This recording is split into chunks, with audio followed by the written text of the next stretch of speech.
Welcome to your first look at Identity Player Housing. This here is an apartment in Ash Hill.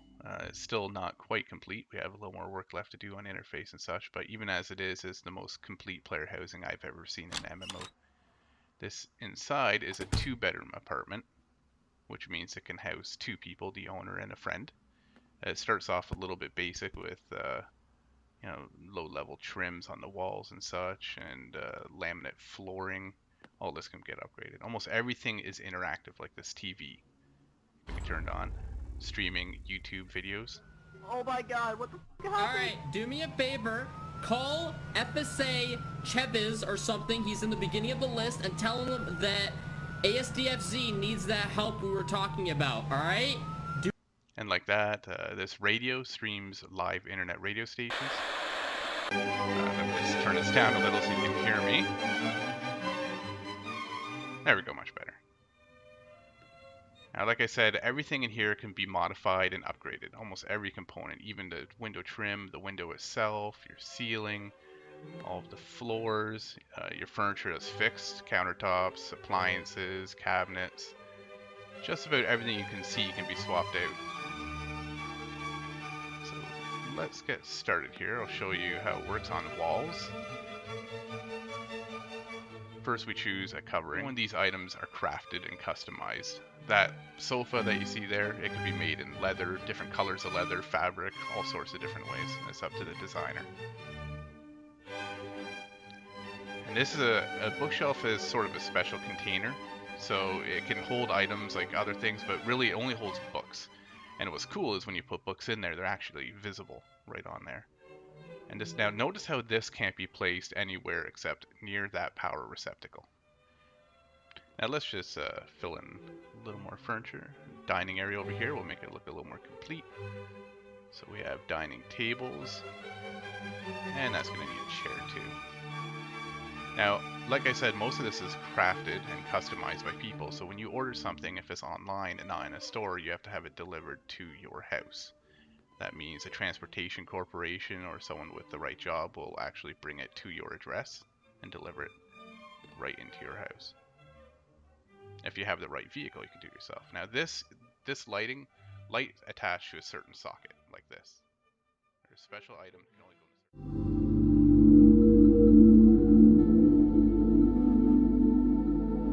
In order to stay alive in this world, you will need to learn how to use these features to your advantage, whether you're spacewalking or flying a ship.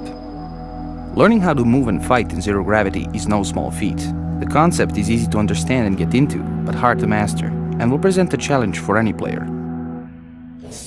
When you wake up for the first time, you start in a small life support module with a basic ship, and you must quickly explore your surroundings for salvage or risk running out of air, fuel, and power.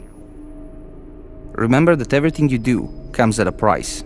In order to stay alive, you need oxygen. To make oxygen, you need resources and power.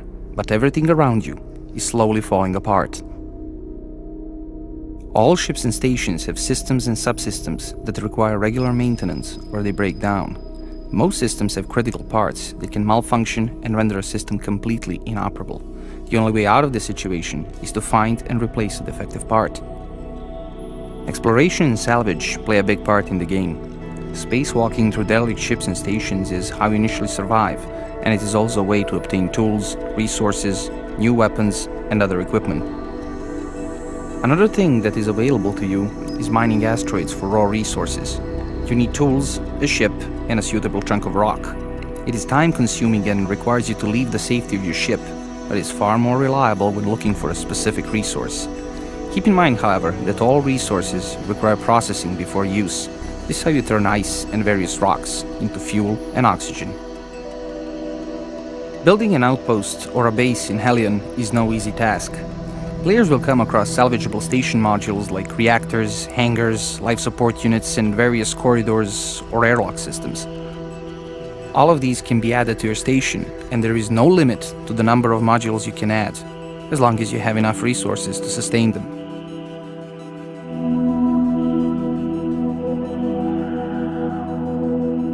Player interaction is the cornerstone of gameplay in Hellion. How you interact with others defines your playstyle. You can choose to play solo and avoid others, or you can choose to cooperate and form a competent crew. You can also gather a group of cutthroats and profit from death, misery, and hard work of other players. Building and maintaining a large station is a time-consuming process. Same goes for mining and salvaging. Having a friend help you out will drastically reduce the time these actions take, and therefore your consumption of fuel, oxygen, and other resources. There are no restrictions in player interactions, so how you choose to act is entirely up to you.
A world at war.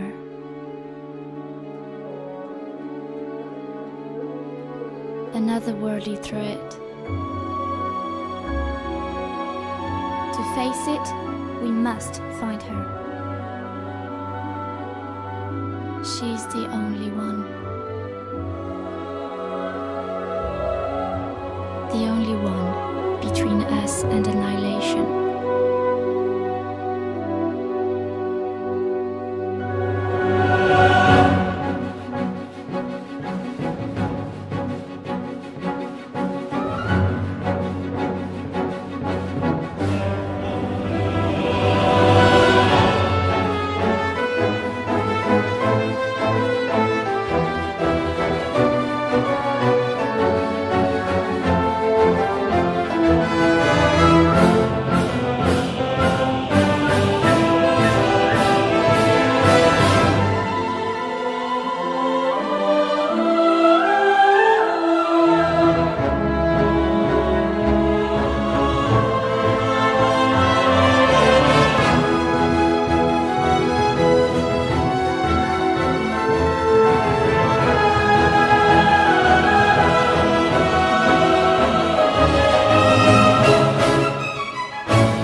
The wolves are out.